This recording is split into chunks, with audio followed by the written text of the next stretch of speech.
WhatsApp everyone, welcome back to the channel. आज हम partnership start करने वाले हैं। ये भी हमारे दो वीडियो कवर करेगा, एक आज और एक हम नेक्स्ट वीडियो में अपलोड करेंगे।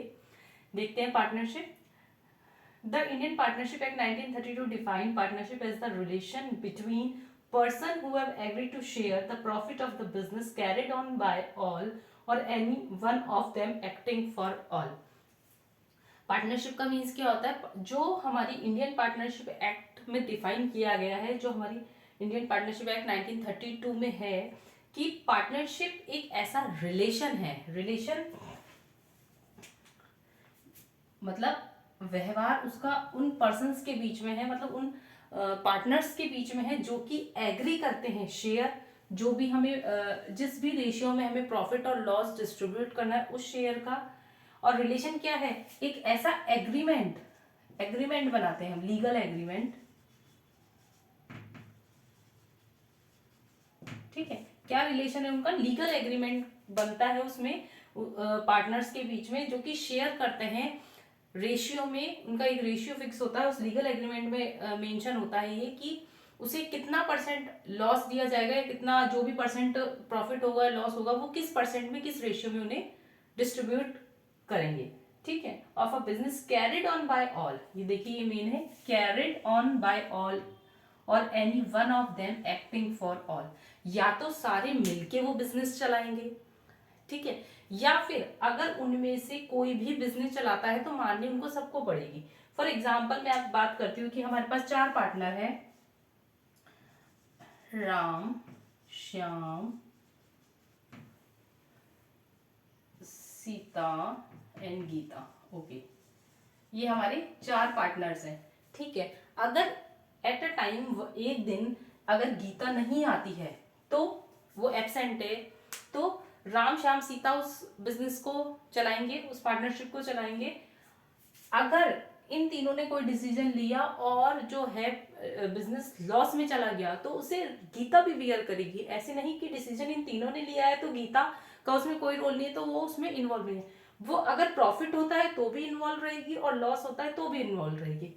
सेकेंड है any one of them acting for all. अगर एक भी होता है, अगर गीता प्रेजेंट है और ये तीनों एब्सेंट है, तीनों प्रेजेंट नहीं है उस दिन, और गीता ने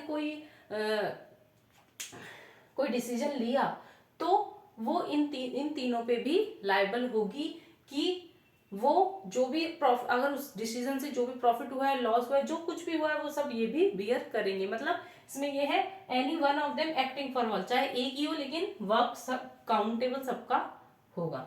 ये थी हमारी पार्टनरशिप की डेफिनेशन। अब हम पढ़ते हैं फीचर्स ऑफ पार्टनरशिप। ठीक है, फॉर्मेशन क्या होता है? पार्टनरशिप का फॉर्मेशन बहुत ईजी होता है। सिंपल फर्स्ट पॉइंट की फॉर्मेशन जो होता है वो बहुत ईजी होता है। इसमें क्या होता है, ओरल और रिटर्न एग्रीमेंट भी हो जाते हैं, ओरल भी चल जाता है और रिटर्न भी हो जाता है। लाइबिलिटी कैसी होती है? इसमें जो लाइबिलिटी होती है पार्टनर्स की वो क्या होती है? अनलिमिटेड होती है। ठीक है, आपको अनलिमिटेड पता है। अनलिमिटेड लाइबिलिटी वो होती है जिसमें उनका पर्सनल एसेट्स भी बिक जाते हैं। ठीक है, अनलिमिटेड लाइबिलिटी वही होती है जिसमें पार्टनर्स के या पर्सन का अपने घर के एसेट्स भी उसे बेचने पड़ सकते हैं, किसी डेट अगर वो लेता है तो उसको चुकाने के लिए। रिस्क बियरिंग है, क्या होता है? रिस्क में शेयर हो जाता है तो ये इजी है। मतलब अगर रिस्क हुआ बिजनेस में, सोल प्रोप्राइटरशिप में क्या था कि अगर कोई लॉस होता है तो वो अकेला बियर करता है, लेकिन इसमें क्या होता है कि अगर कोई लॉस होता है तो वो 4 जितने भी पार्टनर्स हैं उनमें वो डिवाइड हो जाएगा। तो रिस्क बियरिंग इसका मेन फीचर है। Decision making and control. Decision making तो पार्टनर ज्यादा है तो डिसीजन की पावर अच्छी होगी। सोल प्रोप्राइटरशिप में क्या था कि एक बंदा डिसीजन लेता था, उसको ये कंफर्म नहीं होता था कि वे सही है गलत है। अब इसमें क्या होता है कि अगर 4 पार्टनर है तो चारों आपस में डिस्कस करेंगे, उसके बाद वो कोई भी निर्णय लेंगे। कंटिन्यूटी, इस बिजनेस में कंटिन्यूटी नहीं है, इस पार्टनरशिप में कंटिन्यूटी नहीं है। क्यों नहीं है? अगर एक बंदा, इनमें से एक बंदा इंसॉल्वेंसी हो जाती है, डेथ हो जाती है, एनीथिंग एल्स कुछ भी हो जाता है उसके साथ, तो वो पार्टनरशिप जो उनकी एग्रीमेंट बना है वो वहीं कैंसिल हो जाएगा।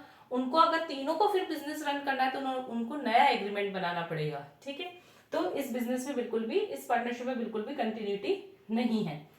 नंबर ऑफ पार्टनर्स कितने होते हैं इसमें? मिनिमम पार्टनर्स 2 और मैक्सिमम 100 तक हो सकते हैं। ठीक है। म्यूचुअल एजेंसी, मैंने बताया म्यूचुअल एजेंसी क्या है कि कैरिड ऑन बाय ऑल और any one of them, same यही चीज इसमें म्यूचुअल एजेंसी में है। ठीक है, फीचर्स हो गए हमारे। अब आप बात कर रहे हैं मेरिट्स की।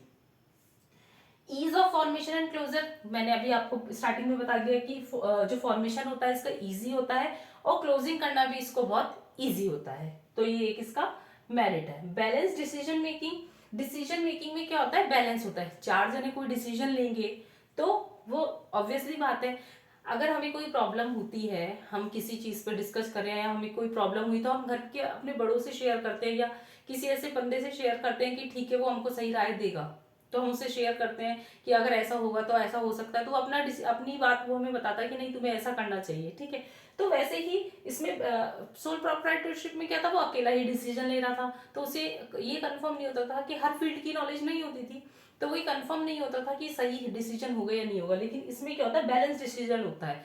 ठीक है, 4 जने मिलके कोई किसी टॉपिक पे डिस्कस कर रहे हैं, ठीक है, किसी प्रॉब्लम पे सॉल्व कर रहे हैं, तो डिसीजन इजीली चारों की उससे आराम से निकल आएगा। लेकिन इसमें एक डीमेरिट भी है। वो डीमेरिट क्या है कि डिले होता है। भाई 4 जने मिलके कोई डिसीजन लेंगे तो वो लेट होगा, भाई एक अकेला बंदा डिसीजन लेगा तो वो फटाफट उसका निकल आएगा। लेकिन अगर 4 बंदे मिलके या पार्टनर्स, बहुत ज्यादा पार्टनर्स मिलके डिसीजन लेंगे तो उसमें टाइम लगेगा, टाइम कंज्यूमिंग ज्यादा होगा। मोर फंड्स, इसमें क्या होता है? फंड्स ज्यादा होते हैं अकॉर्डिंग टू सोल प्रोप्राइटरशिप। ठीक है, इसमें क्या होता है? फंड्स ज्यादा होते हैं। ठीक है, क्योंकि पार्टनर्स ज्यादा है तो ऑब्वियसली बात है फंड्स भी हमें ज्यादा मिलेगा। शेयरिंग ऑफ रिस्क, वो मैंने सेम बताया, रिस्क बेयरिंग है। इसमें भी क्या होता है? हम जो रिस्क है वो आपस में शेयर कर सकते हैं। 4 पार्टनर है, 8 पार्टनर है, 10 पार्टनर है, 15 पार्टनर, वो आपस में रिस्क बियर कर लेंगे। सोल प्रोप्राइटरशिप में क्या होता था कि वो खुद ही अकेला बियर करता था जो भी अगर लॉस होता है या प्रॉफिट होता है। ठीक है, फिर है सीक्रेसी। सीक्रेसी क्या है? जो हमारी कंपनी है, अगर हम कंपनी की बात करें, ठीक है, तो कंपनी में सीक्रेसी बिल्कुल भी नहीं होती, वो पब्लिक के लिए होती है कि आप वो पब्लिक को सब कुछ बता देते हैं। लेकिन जो पार्टनरशिप है उसमें क्या होता है? उसमें पूरी तरह से सीक्रेसी होती है, उसमें आपको कोई बाउंडेशन नहीं होती कि आप पब्लिक को अपनी इंफॉर्मेशन आउट करें। ठीक है, तो ये थे इसके मेरिट्स। अब हम बात कर रहे हैं इसके लिमिटेशंस की। ठीक है, अनलिमिटेड लाइबिलिटी, मैंने आपको बताया लाइबिलिटी क्या होती है? अनलिमिटेड होती है।